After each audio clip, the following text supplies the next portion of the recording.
शायद आपको ये तस्वीर जरूर याद होगी, क्योंकि आज से 1 महीने पहले इसने बड़े तेवर दिखाते हुए भारत की हैसियत नापने की कोशिश की थी। इसने ये कहा था कि जो कारनामा आज हमने किया है वो भारत को करने में शायद सदियां लग जाए, या ये भी हो सकता है कि भारत ऐसा कभी कर ही ना पाए, क्योंकि भारत अभी इतना मैच्योर ही नहीं कि वो हम जैसे देशों की बराबरी कर सके या ऐसी तकनीक में सफलता हासिल करे। भारत अभी तक उस लिमिट तक नहीं पहुंच पाया जो आज हमने करके दिखाया है, इसलिए हमें भारत से कंपेयर मत करो। जी हाँ, ये बात इसी शान झोंगदे ने आज से 1 महीने पहले कही थी, जब चाइना के लॉन्ग मार्च 10B कैरियर रॉकेट के बूस्टर को रीयूजेबल तकनीक से फिर से अपने लैंडिंग वाली जगह पर सुरक्षित लैंड कराया गया था। तब घमंड में आकर चाइना के नेशनल स्पेस एडमिनिस्ट्रेशन के चीफ शान झोंगदे ने भारत का मजाक उड़ाते हुए ये कहा था कि भारत अभी बच्चा है और रॉकेट्स को ऐसे वर्टिकली लैंड करना भारत के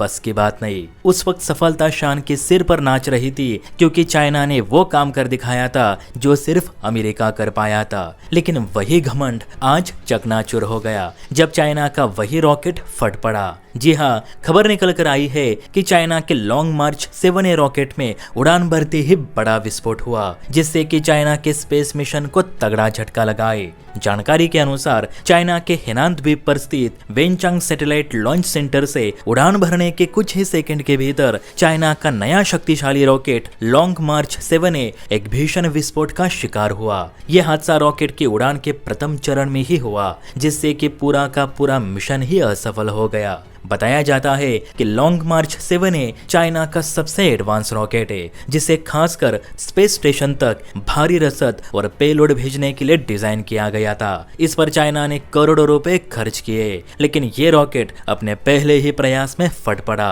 और गौर करने वाली बात तो ये है कि चाइना के राष्ट्रीय अंतरिक्ष प्रशासन ने अभी तक इस विस्फोट को लेकर कोई भी मीडिया ब्रीफिंग नहीं दी, जबकि शान झोंगदे उस समय बहुत डिंगे मार रहा था जब चाइना ने वर्टिकली सफल लैंडिंग कर ली थी, लेकिन आज मीडिया को मुंह दिखाने के लिए भी बाहर नहीं आ रहा। अब इस पर भारतीय लोगों ने भी चाइना के मजे लेते हुए कहा कि एक लैंडिंग क्या कर ली तो इसका मतलब ये नहीं कि आप स्पेस टेक्नोलॉजी में सबके बाप बन गए। अगर चाइना में इतना ही दम है तो इसरो की तरह एक ही प्रयास में मंगल ग्रह तक जाकर दिखाओ। चाइना खुद को इतना ही ताकतवर कहता है तो इसरो की तरह एक ही बार में 104 सैटेलाइट लॉन्च करके दिखाओ, चंद्रमा के दक्षिणी ध्रुव पर लैंड करके दिखाओ, और बाद में कहना कि भारत की हैसियत नहीं, बल्कि इस वक्त तो चीनी रॉकेट्स की इतनी हैसियत नहीं कि वो अपना ही सामान स्पेस स्टेशन तक पहुंचा सके। इसलिए दोबारा भारत का मजाक ना उड़ाओ। वैसे दोस्तों, किसी ने सच कहा है कि चीनी माल की कोई गारंटी नहीं,